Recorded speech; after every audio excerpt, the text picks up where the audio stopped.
911, what's your emergency?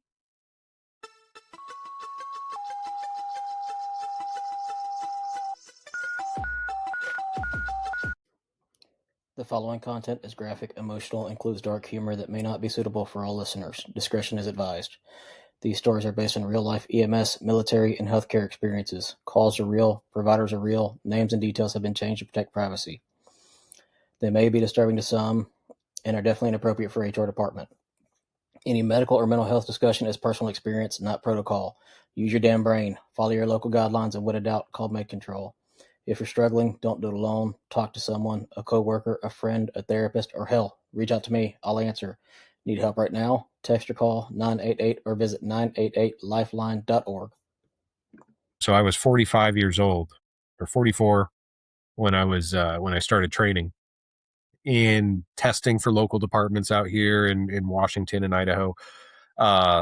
And just being that much older than typical recruits in their early 20s, literally twice their age. So I know what it's like to get through a fire academy. I know what it's like to get through your probe year. I started just working out really hard. I started going to a CrossFit gym again, just hitting it hard. And by doing that, I noticed more and more pain in my foot over time. And they had told me, years down the road, there's a chance we'll have to remove your remaining toes. You're going to have arthritis, all of that. And I just kept training through the pain for a while till it got a little much. So I went and saw a doctor, saw a surgeon, and I was okay. Like, let's take these toes off. I'm training, I'm testing. And he said, well, it's not that simple. We did some x-rays. Because of the extensive damage from the previous injury and arthritis and tons of scar tissue and just overuse, he said, no, we're actually going to have to remove half of your foot, not just the toes. The bone heads actually started degrading, the remaining bone heads. So he's basically, the way he described it is like you're walking on gravel and it's not going to last much longer. So we have option A is to leave it and you just kind of go through and we build you footbeds and see how you do. Option B was a transmetatarsal amputation.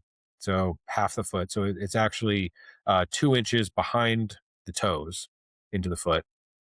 And option 3 was a below the knee amputation if that didn't work. So we decided on a transmetatarsal, which I had just over a year, actually 16 months ago, which, I was good with it. I was okay with it. I spoke with prosthetic specialist, a prosthetist who builds prosthetics. We kind of worked it out and figured out something for me because I'm pretty active. This type of amputation is typically, it's not from trauma. It's usually from infection or, diabetes, neuropathies. So people that get this are much older in life. They're not as active. So there are some downsides to this type of amputation. They're basically, you're cutting the bone halfway. So they're sharp bone ends sticking out. So he's like, you're limited to, you can never stand on your toes because they're going to poke right through the skin. Right. Or you don't have toes, but you can't stand up, Right. on that. So he built me. So we actually discussed the pros and cons of the transmetatarsal amputation and also a below the knee. And what's better? Obviously, I want to keep my foot. I don't want to deal with the headaches of below the knee. But he actually said it's more efficient, and people do better with a below the knee amputation. Younger people. Wow. The risk, which I thought was kind of crazy too, right? He says statistics kind of show. He said, in the surgeon, I'm a different kind of case. And he's like, you're that 1% that they're confident, you'll do well with it.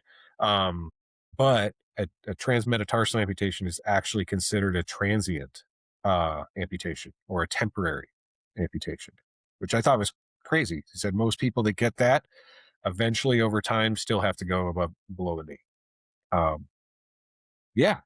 So I've learned a ton in this arena, but the thing about that, if I just went to a below a knee, he's like, you can't go back either. You can't put it back on. So with that being said, I opted last year for a transmet amputation. Rehabbed it, did very well. They told me it was going to be a year recovery. I told myself it was going to be 6 months, and just like, you don't know me, I'm gonna make it. And actually, within 3 months, I went wake surfing and mountain biking. A couple, like 5 months later, and so completely healed in 6 months. Wow. And I attribute that to, kind of the upbringing, but also like the fire service, just kind of getting out there and doing it, and that kind of mindset. Right. Yeah. If you think it's too heavy to say it anyway. It beats a eulogy. You don't have to apologize for surviving however you can. You're not the reason things are heavy. You're the reason they're still moving. Need support right now? Reach out to me. Reach out to somebody. Text or call 988 or visit 988lifeline.org. You're not alone. Not in this job. Not in this fight. Want to share your story or connect? Visit critical-run.com or message the Facebook page, Dispatched and Dysfunctional. We're building this for you, for them, for all of us.